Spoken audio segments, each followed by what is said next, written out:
আসসালামু আলাইকুম ওয়া রাহমাতুল্লাহি ওয়া বারাকাতুহু। আলহামদুলিল্লাহি রাব্বিল আলামিন ওয়াস সালাতু ওয়াস সালামু আলা নাবিয়িনা মুহাম্মাদিন ওয়া আলা আলিহি ওয়া আসহাবিহি আজমাইন, আম্মা বা'দ। সম্মানিত দর্শকবৃন্দ, আপনাদের সবাইকে স্বাগত জানাচ্ছি জীবনের আলো তাফসীরুল কোরআন অনুষ্ঠান থেকে। আমরা আজকেও সূরাতুন নিসার দুটো আয়াতের তাফসীর সংক্ষিপ্তভাবে আপনাদের উদ্দেশ্যে পেশ করব বিইذনিল্লাহি আযজা ওয়া জাল। এই দুটো আয়াত হলো 31 এবং 32। এ দুটোতে আল্লাহ সুবহানাহু ওয়া তাআলা যদি কেউ বড় গুনাহ পরিহার করে তাহলে তার কি পুরস্কার হতে পারে, এবং নারী পুরুষের মধ্যে যে ব্যবধান আল্লাহ রেখে দিয়েছেন তার যৌক্তিকতা নিয়ে তিনি আলোচনা করেছেন।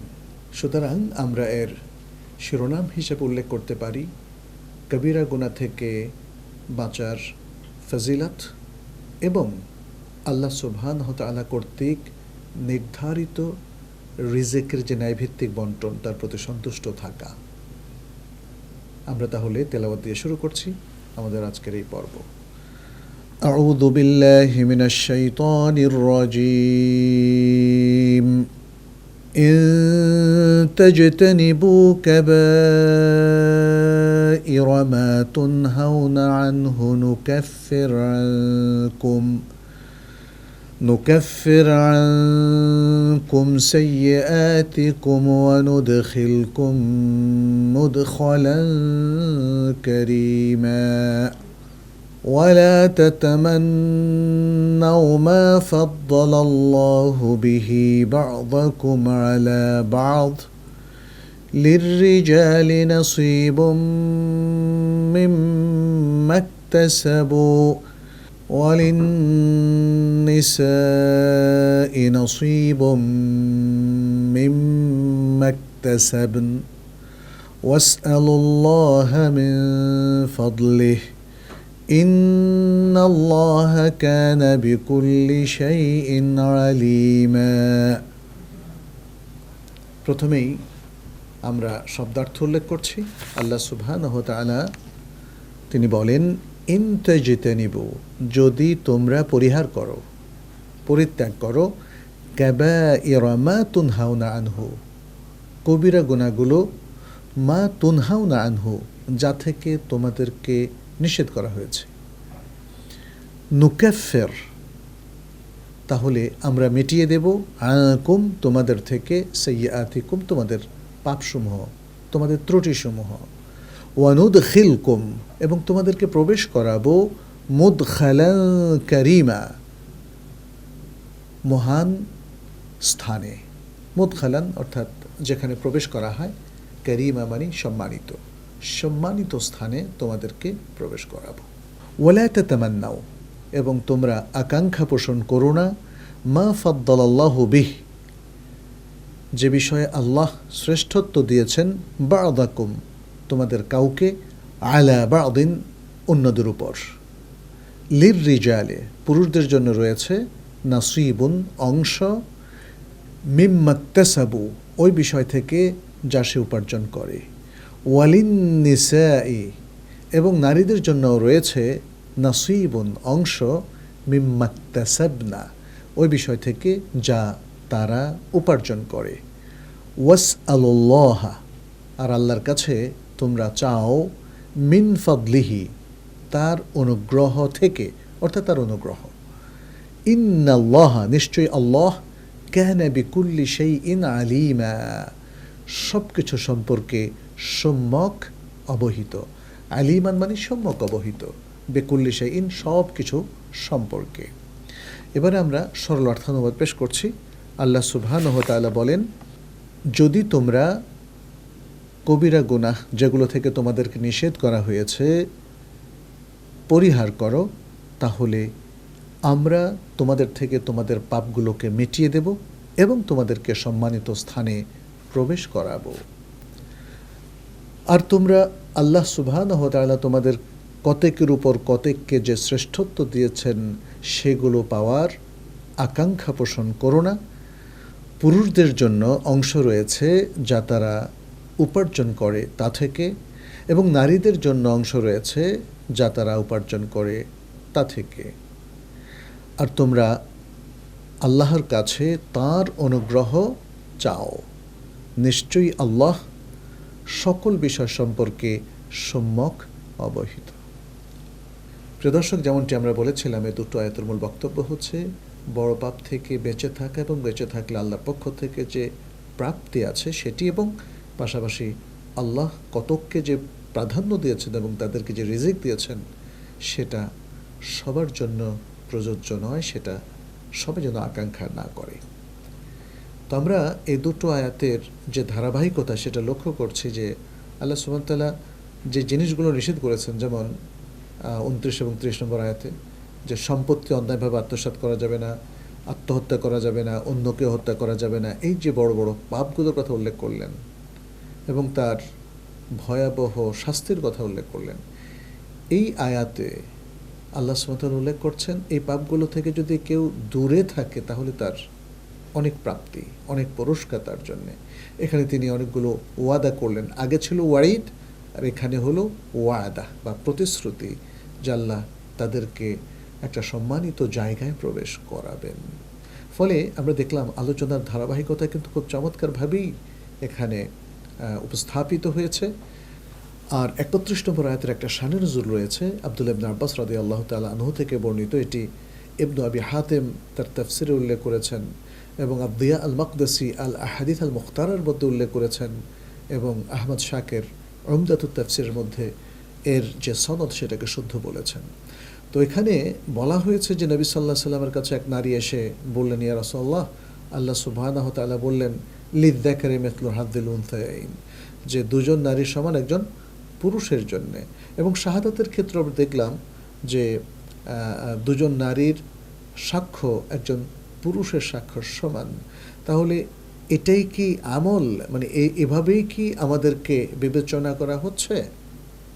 ফলে আমরা যদি একটা আমল করি তাহলে পুরুষদের চাইতে অর্ধেক হাসানা, অর্ধেক নেকি পাবো, অর্ধেক সওয়াব পাবো, বিষয়টা কি এমনই?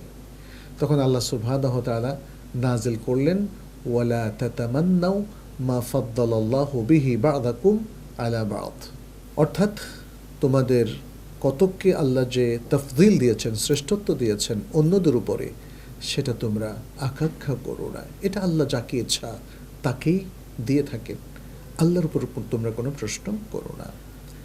তো আমরা এই দুটো আয়াতে আসলে আরও অনেকগুলো বিষয় পাই যেগুলো আল্লাহ সুবহানাহু ওয়া তাআলা আমাদেরকে সরাসরি অথবা প্রচ্ছন্নভাবে দৃষ্টি আকর্ষণ করেছেন। আসুন তাহলে সংক্ষিপ্ত তাফসিরের মাধ্যমে আমরা সে বিষয়গুলো একটু জেনে নেই। আল্লাহ সুবহানাহু ওয়া তাআলা প্রথম আয়াতটিতে বলছেন ইন তাজতানিবু কাবাইরা মা তুনহাউনা আনহু, অর্থাৎ যদি তোমরা বড় বড় পাপগুলো থেকে দূরে থাকো। তাজতানিবু, ইজতিনাব মানে হচ্ছে বিরত থাকা, বর্জন করা। হ্যাঁ, তাহলে এখানে ইন তাজতানিবু আয় ইন তাবতাইদু, যদি তোমরা দূরে থাকো। কাবাইরা এই শব্দটি কাবিরা শব্দের বহুবচন। আমরা কাবিরা গুনাহ, সগীরা গুনাহ, তাই না, গুনার যে দুটো প্রকরণ সেটা আমরা জানি। আর সত্যিকার অর্থে গুনাহের দুটো প্রকারণই আছে, বড় বড় ভয়াবহ যে পাপগুলো, যেমন জেনা, যেগুলোকে আল মুবিকাত বলেছেন নবী সাল্লাল্লাহু আলাইহি সাল্লাম তার হাদিসে, ইজতানিবু আনিস সাবইল মুবিকাত, 7টা ধ্বংসাত্মক পাপ থেকে তোমরা বিরত থাকো। তাহলে এই যে বড় বড় পাপ, ধ্বংসাত্মক জিনিস, এগুলো হচ্ছে আসলে কবিরা গুনাহ। এটা হতে পারে জেনা, জাদুটোনা, এটা হতে পারে যে সারেকা বা চুরি করা, অন্যকে অন্যায়ভাবে হত্যা করা ইত্যাদি, আরও অনেকগুলো বিভিন্ন হাদিসে বর্ণিত হয়েছে। কবিরা গুনাহ যে শুধুমাত্র 7টা এমন নয়, কবিরা গুনাহ অনেক বেশি হতে পারে। আবার ওলামায়ে কেরাম এটাও উল্লেখ করেছেন যে সগীরা গুনাহগুলো যদি সার্বক্ষণিকভাবে মানুষ করতে থাকে এবং তার মধ্যে কখনোই অনুতাপ না আসে, তাহলে তার এই কাজগুলোও তাকে কবিরা গুনাহের স্তরে পৌঁছিয়ে দেয়। কবিরা গুনাহ নিয়ে আমাদের আলেমগণ অনেক আলোচনা করেছেন। এর মধ্যে ইমাম দাহাবির আল কাবায়ের নামক গ্রন্থটি অত্যন্ত উল্লেখযোগ্য, আপনারা সেটা পড়ে নেবেন। এখানে আল্লাহ সুবহানাহু ওয়া তাআলা বলছেন কবিরা গুনাহ থেকে মুক্ত থাকে, এটা আল্লাহর নির্দেশ। আল্লাহ নিষেধ করেছেন যে কোনো পাপে লিপ্ত হওয়া। আমরা দেখি যে আল্লাহ ফাহিশাতে লিপ্ত হতে নিষেধ করেছেন, ওলা তাকরাবুল ফাওয়াহিশা মা যাহারা মিনহা ওয়া মা বাতান। আল্লাহ হত্যা করতে নিষেধ করেছেন, ওলা তাকতুল নাফস আল্লাতী হারামাল্লাহু ইল্লা বিল হক। এভাবে অসংখ্য আয়াতে আল্লাহ সুবহানাহু ওয়া তাআলা হারাম কাজগুলোকে চিহ্নিত করেছেন। ফলে আমাদের উচিত হচ্ছে এগুলো থেকে বিরত থাকা। যদি আমরা বিরত থাকি তাহলে কি আল্লাহর পক্ষ থেকে আর কোনো ভালো ঘোষণা আছে, সুসংবাদ আছে? উত্তর হচ্ছে যে আছে। সেটি আল্লাহ সুবহানাহু ওয়া তাআলা এখানে তুলে ধরলেন, বললেন নুকাফির আনকুম সাইয়্যাতিকুম, তাহলে তোমাদেরকে আমরা তোমাদের বাকি পাপগুলো মিটিয়ে দেব, মাফ করে দেব। সুবহানাল্লাহ। বড় কবিরা গুনাহ আমরা করলাম না, সুযোগ আছে, করলাম না মানে এটাই। সুযোগ থাকলে যদি আপনি বর্জন করেন, এটাকে বর্জন করা বলে।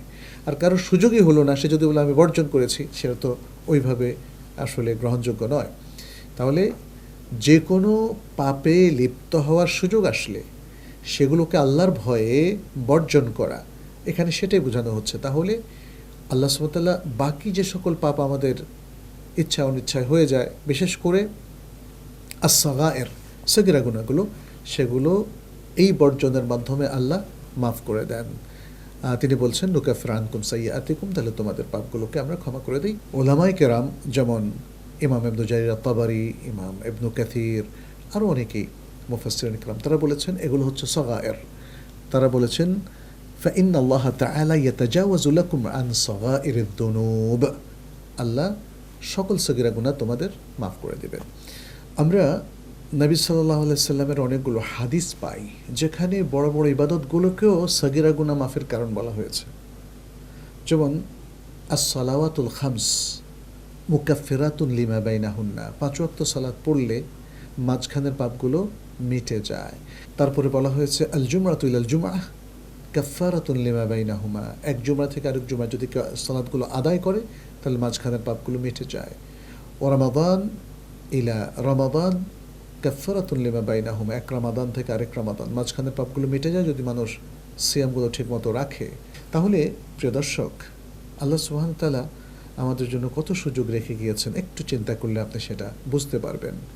একদিকে ভালো আমল করলে অন্যান্য পাপগুলো মিটে যায়, আরেকদিকে বড় পাপগুলো থেকে বিরত থাকলেও আমাদের গুনাহগুলো মিটে যায়। আল্লাহ সুবহানাহু ওয়া তাআলা সেটাই এখানে তুলে ধরলেন। এবং শুধু তাই না, তিনি আমাদেরকে অত্যন্ত সম্মানজনক পুরস্কারও দিবেন। সে কথাটি বলেছেন ওয়ানুদখিলুকুম মুদখালান কারীমা, এবং তোমাদেরকে প্রবেশ করাবো সম্মানিত জায়গায়। কি সেটা? উলামায়ে কেরাম উল্লেখ করেছেন সেটা হলো আল জান্নাহ, আয় ওয়ানুদখিলুকুমুল জান্নাহ, অর্থাৎ তোমাদেরকে আমরা জান্নাতে প্রবেশ করাবো। পরের আয়াতটিতে আল্লাহ সুবহানাহু ওয়া তাআলা বলছেন ওয়ালা তাতামান্নাউ মা ফাদ্দালাল্লাহু বিহি বা'দাকুম আলা বা'দ।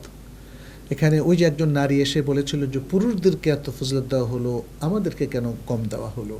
তার উত্তরে আল্লাহ সুবহানাহু ওয়া তাআলা এই আয়াতটা নাজিল করলেন এটা বোঝানোর জন্য যে দেখো, আল্লাহ যাকে ইচ্ছা দান করতে পারেন, যালিকা ফাদলুল্লাহি ইউতিহি মান ইয়াশা, তাই না? যাকে ইচ্ছা আল্লাহ বেশি ফজিলত যদি দান করেন তাতে ঈর্ষান্বিত হওয়ার কিছু নেই। আমি যা পেয়েছি তাতে আমাকে সন্তুষ্ট থাকতে হবে, এটা আল্লাহর বিধান। এই জন্য আল্লাহ সুবহানাহু ওয়া তাআলা এখানে নির্দেশ দিলেন যেন তোমাদের কারো উপর কাউকে যে আল্লাহ প্রাধান্য দিলেন, শ্রেষ্ঠত্ব দিলেন, সেটা নিয়ে তোমরা চিন্তা ভাবনা করো না, সেটা নিয়ে তোমরা মনক্ষুণ্ণ হয়েও না, এবং সেটা পাওয়ার জন্য তোমরা হাপিত্যেশ করো না। মূলত এই নির্দেশটা এখানে বলা হয়েছে। এরপর আল্লাহ সুবহানাহু ওয়া তাআলা সেটাকে আরও স্পষ্ট করে ব্যাখ্যা করে দিলেন, বললেন লিররিজালি নাসিবুম মিম্মা ইকতাসাবু, পুরুষ যা অর্জন করে সেটা থেকে তাদের অংশ, এটা আল্লাহ কর্তৃক নির্ধারিত। ওয়ালিন্নিসাই নাসিবুম মিম্মা ইকতাসাবনা, এবং নারীরাও যা অর্জন করে সেটা তাদের জন্যই থাকবে। অতএব এখানে নারী পুরুষের মধ্যে যে পার্থক্য, সেটা কিন্তু বৈষম্য নয়, সেটা আল্লাহর পক্ষ থেকে নির্দেশনা, সেটা মেনে নিতে হবে, সেটা নিয়ে মনক্ষুণ্ণ হওয়া যাবে না। এবং তাহলে আমি যদি মনে করি যে অন্যরা আমার থেকে বেশি পেয়েছে, তাহলে কি করব? আল্লাহ সেখানে সেই নির্দেশ দিলেন ওয়াসআলুল্লাহ মিন ফাদলি, আল্লাহর কাছে তার অনুগ্রহ চাও, আল্লাহর কাছে তার অনুগ্রহ চাও, এবং এভাবেই তোমার সওয়াব বাড়বে, মর্যাদা বাড়বে। কারণ এই যে আমরা প্রিয় দর্শক জান্নাতের কথা জানি, তাই না? জান্নাতুল ফেরদাউস হলো সবচেয়ে উঁচু দারাজার জান্নাত। এখানে কি শুধু পুরুষরাই থাকবে? না, এখানে পুরুষ নারী সবার জন্যই সুযোগ আছে। তাহলে আমাদের উচিত হবে, আমাদের বিশেষ করে নারীরা যারা আছেন তারা আল্লাহর কাছে বেশি বেশি চাওয়া, পুরুষরাও। কারণ আমরা দেখি যে এই যে কিছু পার্থক্য আছে, এরপরেও লক্ষ লক্ষ নারী বানাত আদম তারা কিন্তু কোটি কোটি পুরুষের চাইতে এগিয়ে আছেন আল্লাহর কাছে ফজল পাওয়ার দিক থেকে। অতএব নারীরা এখানে আশাহত হওয়ার কোনো কারণ নেই। আল্লাহ কাউকে ঠকাবেন না, না পুরুষকে না নারীকে। আল্লাহর কাছে চাইতে হবে, চাওয়ার মধ্য দিয়ে আল্লাহর কাছে আলা দারাজা পাওয়া যায় এবং অনেক বড় পুরস্কার নেওয়া যায় আল্লাহর কাছ থেকে। ইন্নাল্লাহা কানা বিকুল্লি শাইইন আলিমা, আল্লাহ সব কিছু জানেন। কে সঠিক পথে আছে, কে ভালো কাজ করছে, কে ভালো কাজ করে করে অন্যদের থেকে এগিয়ে যাচ্ছে, সব কিছু আল্লাহ জানেন। ফলে আল্লাহর দিতে কোনো সমস্যা নেই। যেহেতু আল্লাহ জানেন, অতএব কাউকে একটুও কম দেওয়া হবে না। প্রত্যেকেই তার যে ন্যায্য হিস্সা, ন্যায্য পুরস্কার প্রাপ্তি, সেটা সে পাবে। প্রিয় দর্শক, আজকের এই আলোচনা থেকে যে শিক্ষাগুলো আমরা পেলাম সেটা সংক্ষেপে তুলে ধরছি। বড় পাপ থেকে বেঁচে থাকা এটা আত্মশুদ্ধির একটা অন্যতম ভিত্তি। আরেকটি শিক্ষা হলো, বড় পাপ থেকে বেঁচে থাকলে আল্লাহ ছোটগুলো ওই কারণেও ক্ষমা করে দেন। অন্যের নিয়ামত দেখে আমাদের কখনো ঈর্ষা কিংবা বিদ্বেষ অনুভব করা উচিত নয়। আল্লাহর নির্দেশ মান্য করলে আমরা সবসময়ই জান্নাতের আশা করতে পারি। আল্লাহ সুবহানাহু ওয়া তাআলা তার সকল রিজিক পুরুষ কিংবা নারীকে প্রজ্ঞার সাথে বন্টন করেন। প্রিয় দর্শক, এভাবেই যদি এই শিক্ষাগুলো গ্রহণ করে আমাদের জীবনকে সাজায়, জীবন সুন্দর হয়ে উঠবে। আজ এ পর্যন্তই। হাদা সাল্লাল্লাহু সাল্লাম আলা নবিয়ানা মুহাম্মদ ওয়া আলা আলিহি ওয়া আসহাবিহি আজমাইন। আসসালামু আলাইকুম ওয়া রাহমাতুল্লাহি ওয়া বারাকাতুহু। ذلك الكتاب لا ريب فيه هدى للمتقين